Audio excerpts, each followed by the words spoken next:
long before instant pudding packets, before gelatin boxes, before the freezer aisle existed. Victorian kitchens operated like chemistry laboratories. Cooks spent days rendering calf hooves for a single wobbling jelly, and almost all of those desserts are gone, completely vanished. Not because they tasted bad, they vanished because the 20th century decided speed mattered more than craft, convenience more than flavor, and profit more than tradition. We begin in 1867 in a restaurant that no longer exists, with a dessert created to celebrate a real estate transaction between two empires. Delmonico's restaurant stood at the corner of 5th Avenue and 26th Street in Manhattan. It was the most famous dining establishment in America, and its chef, Charles Ranhofer, was about to create something that violated the basic laws of kitchen logic. The United States had just purchased Alaska from Russia for $7.2 million.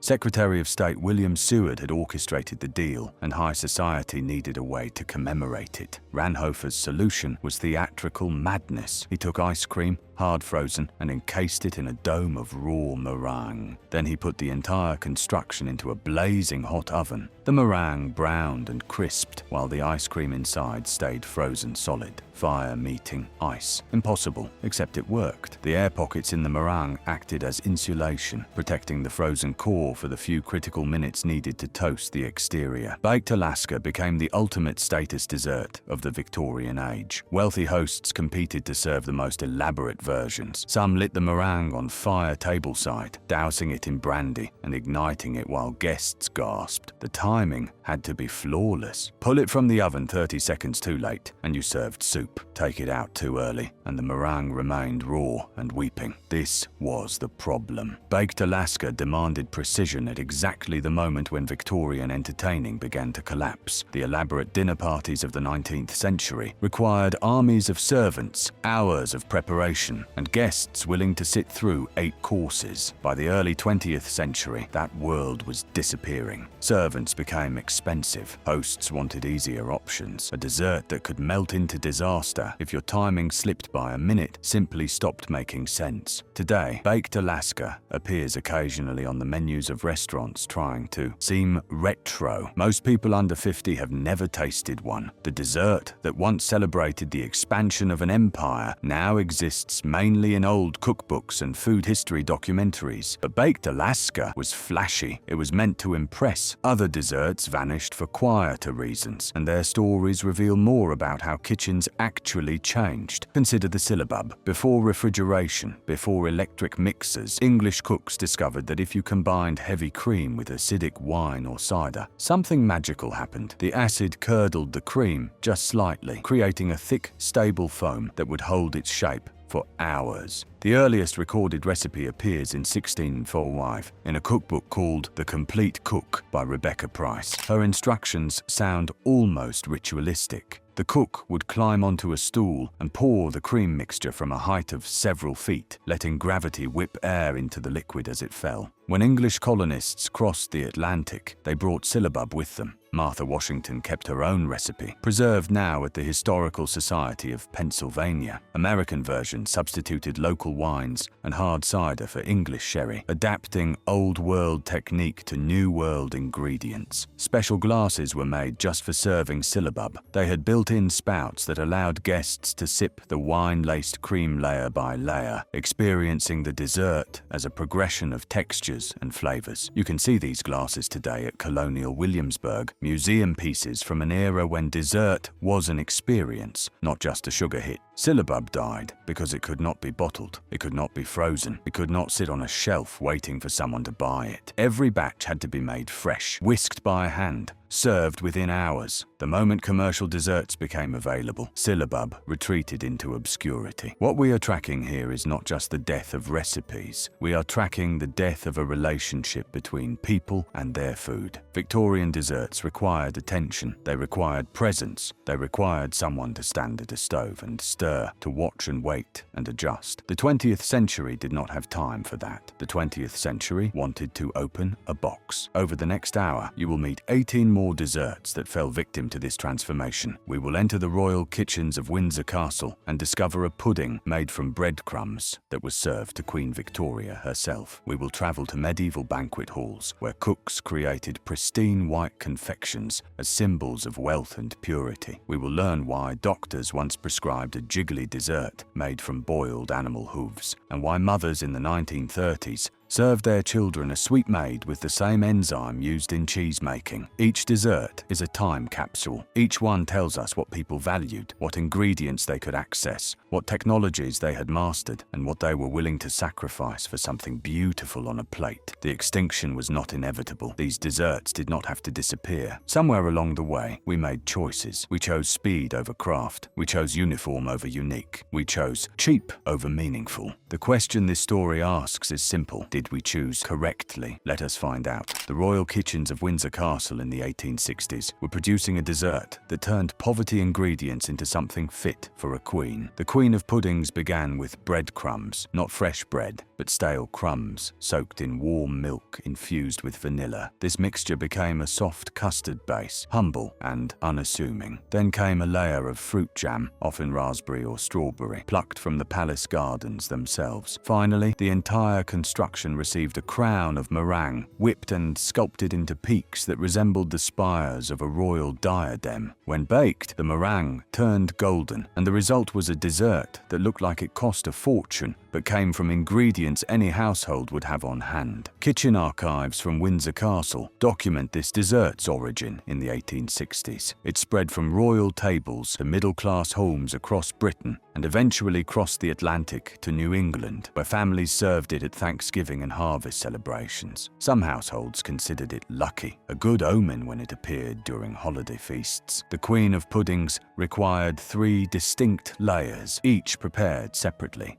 each demanding attention at different stages. The custard had to set without curdling. The jam had to spread evenly without tearing the delicate surface beneath. The meringue had to be whipped to stiff peaks and baked at precisely the right temperature. When instant pudding mixes appeared on grocery shelves in the mid-20th century, promising foolproof results in minutes, the Queen of Puddings could not compete. 3 separate preparations, careful timing, and the constant risk of failure simply could not match the convenience of powder and milk stirred together in a bowl. Today, this dessert appears mainly in British baking competitions, a nostalgic callback to an era when cooks took pride in transforming scraps into art. Moving from royal tables to spa towns, we encounter a dessert born from Victorian medicine's obsession with water cures. In the 1830s, doctors believed that visits to mineral springs could heal everything from digestive troubles to depression. Malvern, a town in Worcestershire, became famous for its healing waters, and wealthy patients would spend months there seeking restoration. The kitchen records from Malvern Spa, dated 1842, reveal a dessert created to satisfy both doctors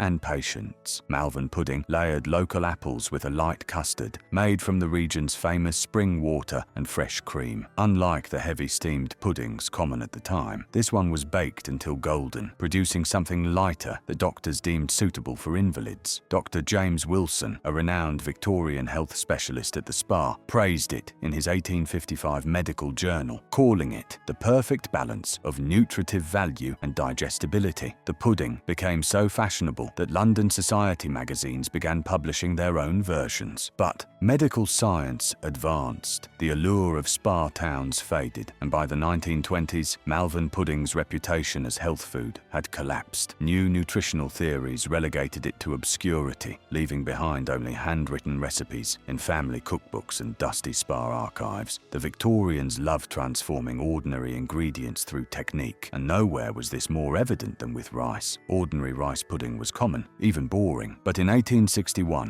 Mrs. Beeton's Book of Household Management introduced rice snow, a variation that turned the familiar into something ethereal. The secret lay in separating the eggs. The whites were whipped until they formed peaks as white as fresh snow, then gently folded into the cooked rice mixture. The result was a dessert that seemed to float on air, light where traditional rice pudding was heavy, elegant where it had been plain. The Victorians, fascinated by science and spectacle, reveled in this transformation. Fashion magazines from the 1870s described elaborate dinner parties where rice snow appeared in glass bowls decorated with spun sugar, sometimes tinted with natural dyes to create sunset effects. Queen Victoria's personal chef added his own touch, serving it with a compote of English violets. But the technique demanded hand-whipping eggs to stiff peaks, a process that took considerable time and arm strength. When the Victorian era's elaborate dining customs gave way to simpler Edwardian tastes, rice snow lost its appeal. By the 1920s, even ordinary rice pudding was falling out of favour, dragging its ethereal cousin into the pages of history. Here is where the story takes a turn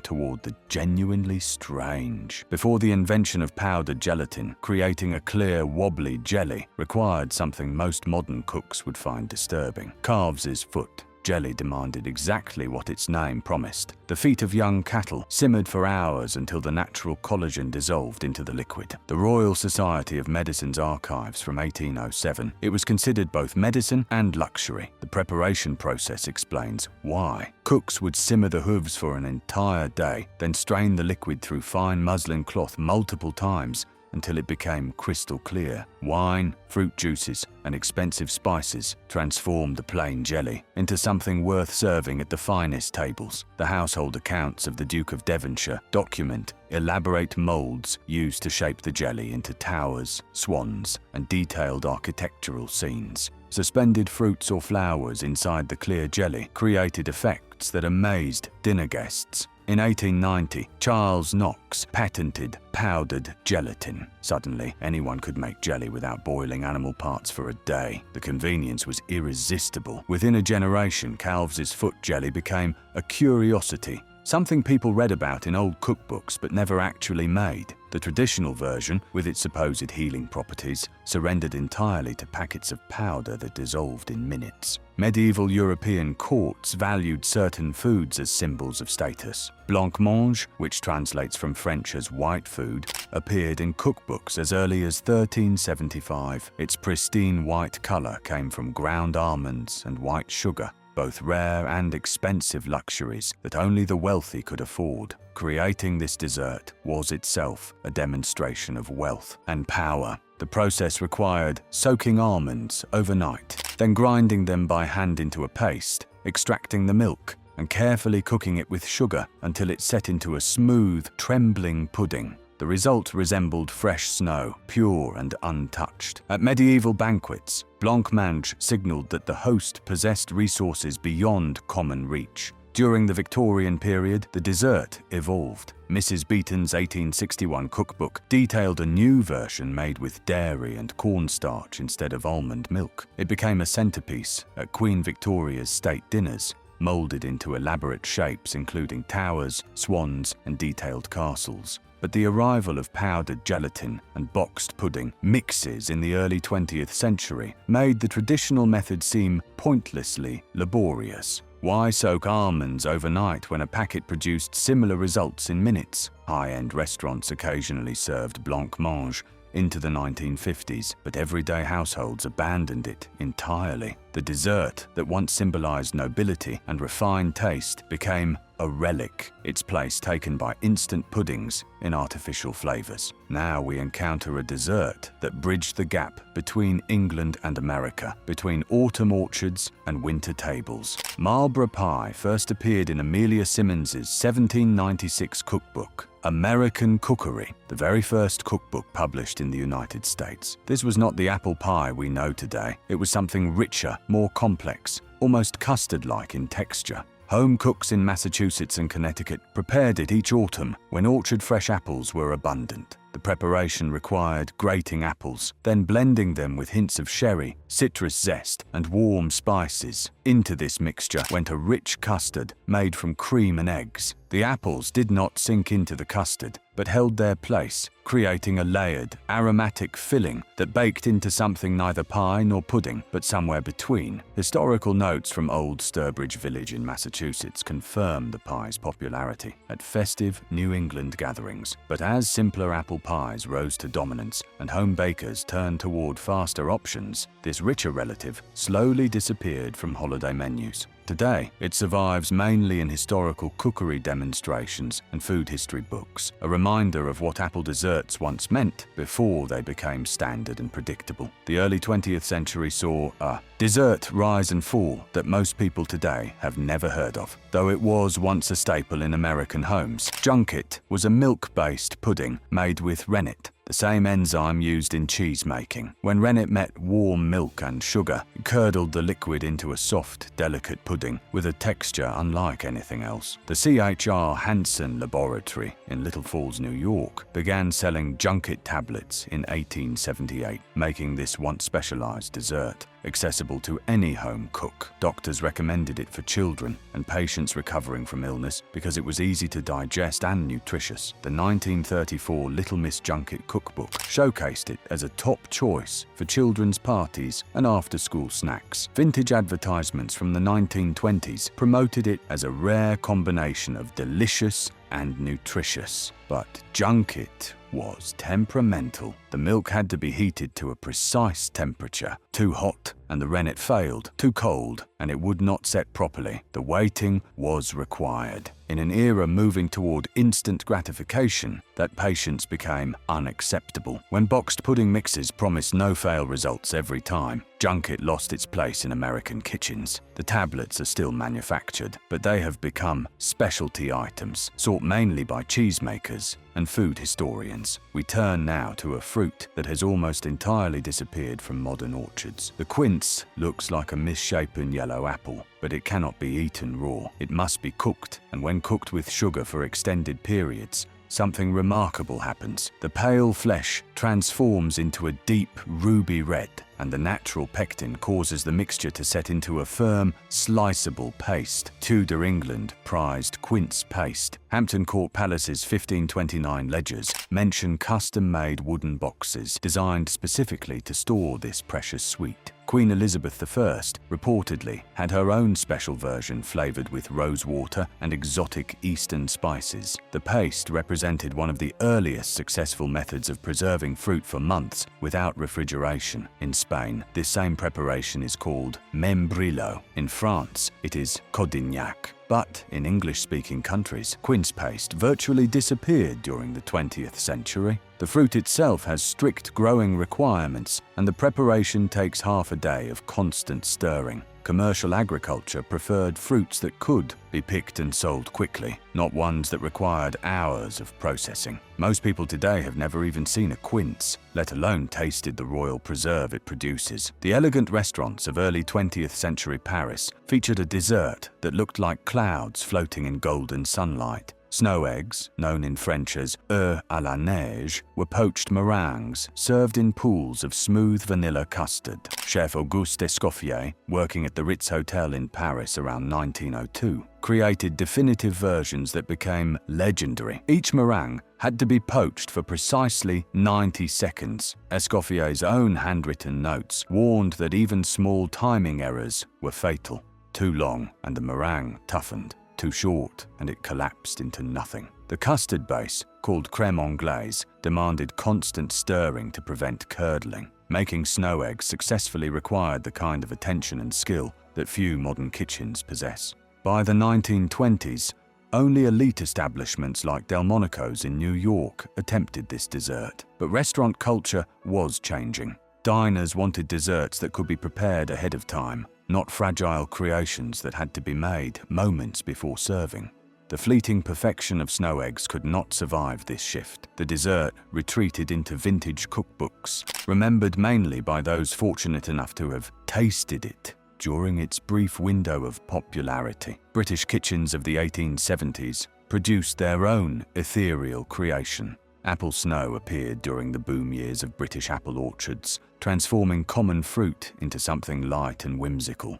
Victorian cooks would stew apples until soft, then fold them into whipped egg whites, creating a dessert that resembled freshly fallen snow. Mrs. Marshall's 1885 cookbook noted that some households served apple snow partially frozen, blending the textures of mousse and sorbet. Queen Victoria's chef, Charles Elm Francatelli, included it in his royal recipe collection, adding a splash of rosewater for refinement. The dessert's beauty lay in its transformation of humble apples into something that looked like it belonged in a winter fairy tale. But as the 20th century arrived with its preference for heavier, more indulgent desserts, apple snow seemed too delicate, too subtle. Apple pie à la mode and warm apple crumble offered more immediate satisfaction. The lightest of apple desserts faded away, leaving only traces in historical recipe collections. The 1950s represented a turning point in dessert history, and no creation better embodied the era's aspirations than the Charlotte Royale.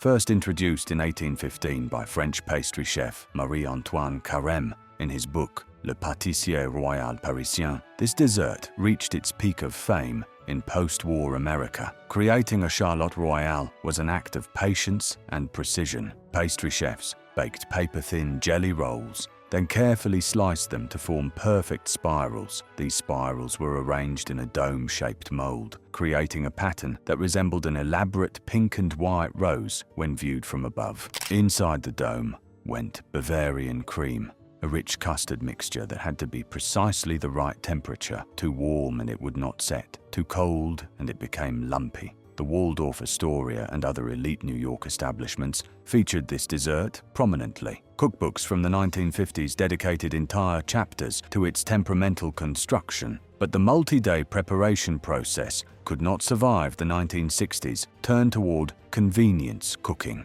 Even skilled pastry chefs found the Charlotte Royale impractical when simpler desserts produced faster profits. Today, it appears occasionally in pastry schools and historical demonstrations, a testament to an era when dessert making was considered an art form worthy of serious training. Long before Victorian elaboration, medieval cooks created desserts of remarkable simplicity. The fruit fool first appeared in royal kitchen records from 1598. The name derives from the French word fouler, meaning to crush or press, which described exactly how the dessert was made. The earliest recipe, from Thomas Dawson's 1597 cookbook, The Good Huswife's Jewel, called for gooseberries, gently crushed and folded into thick cream. What made the fruit fool special was its connection to seasons. Spring meant gooseberries, summer brought strawberries, autumn offered blackberries. Each season told its own story through this simple combination of crushed fruit and cream. Hampton Court Palace records show orders for cream specifically designated to make fool, proving it graced royal tables.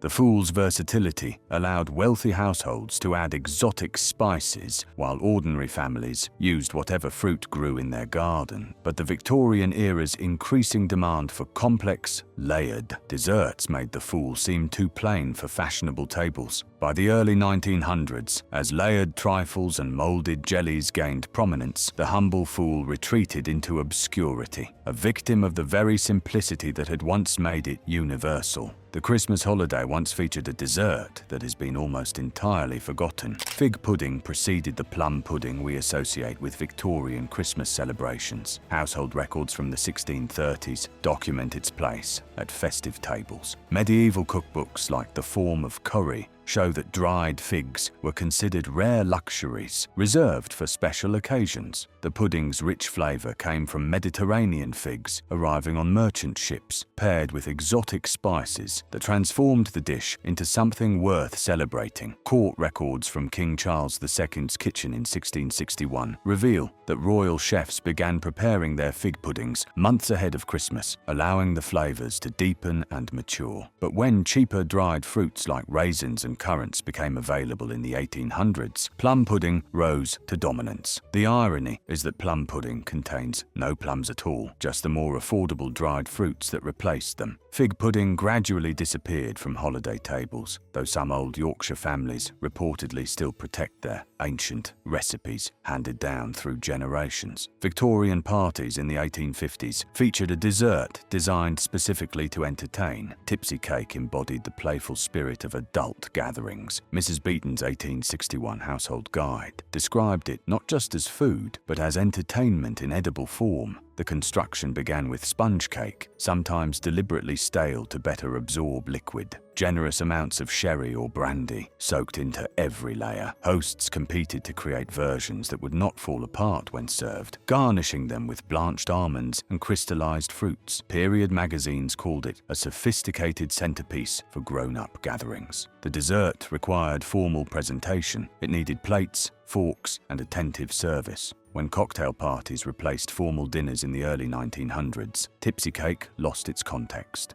Standing cocktail parties did not accommodate sherry-soaked desserts requiring careful plating. The elaborate assembly and formal presentation became impractical, and another Victorian favourite slipped away. Perhaps the strangest dessert in our survey straddled the line between medicine and luxury more dramatically than any other. Sack posset combined the fortified wine called sack, similar to modern sherry, with rich cream and spices. The result was prescribed by doctors and served at banquets, healing and indulgent at once. Henry VIII's court physician, Dr. Butts, recorded prescribing sack posset in 1539 for its heating and strengthening properties.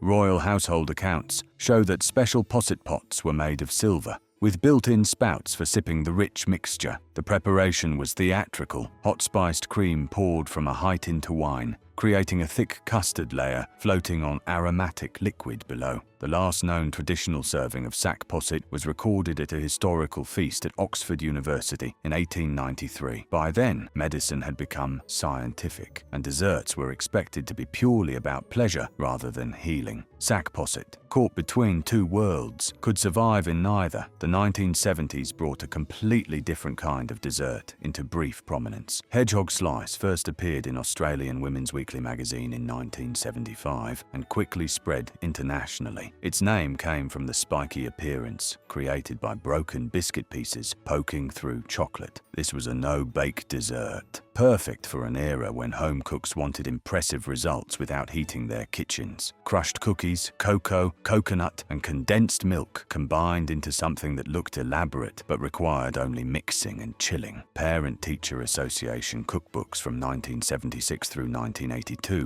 show hedgehog slice appearing at virtually every school function. But the 1980s brought increased awareness about sugar in processed foods. Hedgehog slice, which was essentially sugar held together by more sugar, fell out of favor with health-conscious parents. Attempts to create healthier versions using whole grain cookies and dark chocolate failed to capture the original's appeal. The classic version disappeared from party tables, remembered mainly by those who grew up eating it at school bake sales. We return now to France for a dessert that represented the absolute pinnacle of Victorian pastry technique. Nesselrode pudding was named after Count Karl Nesselrode, a Russian diplomat known for his refined taste. This creation combined smooth chestnut puree, candied fruits, and airy whipped cream into something that tasted, according to those who experienced it, like royalty itself. Top European chefs devoted hours to preparing Nesselrode pudding. The chestnut base required careful attention. The candied fruits had to be precisely distributed. The whipped cream needed folding in without deflating. Each component demanded skill, and bringing them together demanded even more. As the 20th century accelerated, this labor-intensive delight could not keep pace. The multi-step method seemed impossible to justify when simpler desserts satisfied customers just as well. Chestnuts themselves became harder to find in American pantries, further sealing the pudding's fate. Another legend of dessert history faded away, leaving only nostalgic descriptions in old cookbooks. Now we arrive at desserts that some of you may actually remember, or that your grandparents spoke about with particular fondness. These are the desserts that vanished not from palace kitchens, but from ordinary homes, victims not of changing aristocratic fashion, but of the complete transformation of how families eat. Treacle sponge was the Sunday dessert that made British homes pause. Hot syrup meeting warm sponge created a smell that has no equivalent in modern kitchens. Pulled from from the oven golden and glistening. It caught the light like amber. Custard was never optional but compulsory. Poured until the pudding nearly swam. Treacle sponge meant Sunday, and Sunday meant home. Spotted Dick caused snickers for generations because of its name, but there was nothing funny about its comfort. Heavy sponge, studded with raisins or currants, steamed to perfection, served piping hot. It appeared so often in school canteens that students could set their watches by it. Everyone complained about it, rolled their eyes, and cleaned their plates anyway. Jam roly-poly required flour, sweet, jam,